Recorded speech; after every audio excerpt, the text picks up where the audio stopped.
ಇನ್ನು ಕುಮಾರಸ್ವಾಮಿ ಕೂಡ, ನಿಖಿಲ್ ಕುಮಾರಸ್ವಾಮಿ ಕೂಡ ಕಿಡಿಕಾರಿದ್ದಾರೆ.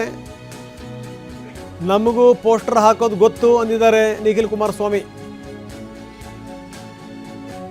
ನೀವು ಈ ರೀತಿ ನಿಮ್ಮ ಚೇಲಾಗಳನ್ನು ಬಿಟ್ಟು, ನಿಮ್ಮ ಶಿಷ್ಯಂದ್ರನ್ನು ಬಿಟ್ಟು ಪೋಸ್ಟರ್ ಅಂಟಿಸ್ತಾ ಇದ್ದೀರಿ. ಗಂಡಸ್ತನ ಇರೋ ಯಾರು ಕೂಡ ರಾತ್ರೋರಾತ್ರಿ ಪೋಸ್ಟರ್ ಅಂಟಿಸ್ತಾರಾ? ಇದು ಕುಮಾರಸ್ವಾಮಿಯವರ ಪ್ರಶ್ನೆ.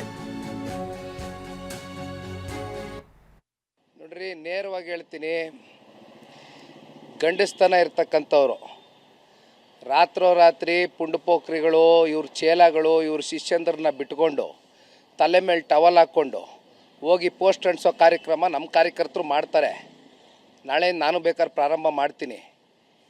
ಆ ಪೋಸ್ಟ್ರಲ್ಲಿ ಏನು ಅಂಟಿಸಿದಾರೆ ನಾನು ನೋಡಿದ್ದೀನಿ. ನಮಗೂ ಗೊತ್ತಿದೆ. ನಾಳೆಯಿಂದ ಏನು ನಮಗೆ ಗೊತ್ತಿಲ್ವೇನ್ರಿ ಪೋಸ್ಟರ್ ಅಭಿಯಾನ ಮಾಡೋದು?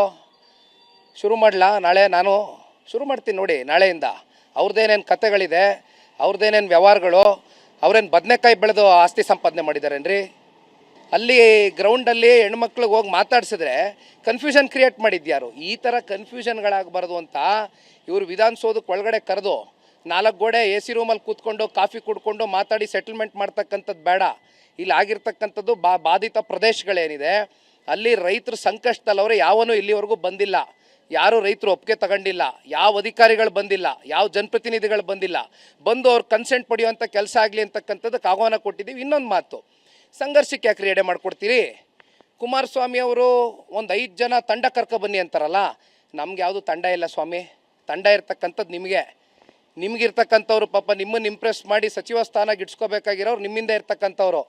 ನಾವು ಕ್ಲಿಯರಾಗಿ ಹೇಳ್ತೀವಿ, ಒಂದು ಜರ್ಮನ್ ಟೆಂಟ್ ಹಾಕಿ, ಒಂದು ಯಾರ್ಯಾರು ಪಾಣಿದಾರರಿದ್ದಾರೆ, ಯಾರ್ಯಾರು ಆಧಾರ್ ಕಾರ್ಡ್ ಹೋಲ್ಡರ್ಸ್ ಇದ್ದಾರೆ ಕೂರಿಸಿ, ಪರ ಯಾರಿದ್ದಾರೆ, ವಿರೋಧ ಪರ ಎರಡು ಕಡೆ ಕೂರಿಸ್ಕೊಂಡು ಒಂದು ಬ್ಯಾರಿಕೇಡ್, ಒಂದು ಸಿಸ್ಟಮ್ ಮಾಡಿ.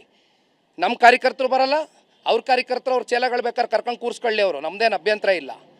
ಮಾತಾಡೋಣ ರೈತರ ಸಮ್ಮುಖದಲ್ಲಿ. ಸತ್ಯಾಸತ್ಯತೆ ಏನಿದೆ, ಎಷ್ಟು ಜನ ಕೊಡಕ್ಕೆ ರೆಡಿ ಇದ್ದರೆ ಪ್ರಾಜೆಕ್ಟ್ ಮಾಡಲಿ ಸ್ವಾಮಿ, ನಾವೇನು ಹಿಡ್ಕೊಂಡು ಕೂತಿದ್ದೀವ? ವಿರೋಧ ಇದ್ದರೆ ಅದು ಉತ್ತರ ಕೊಡಲಿ ರೈತರಿಗೆ.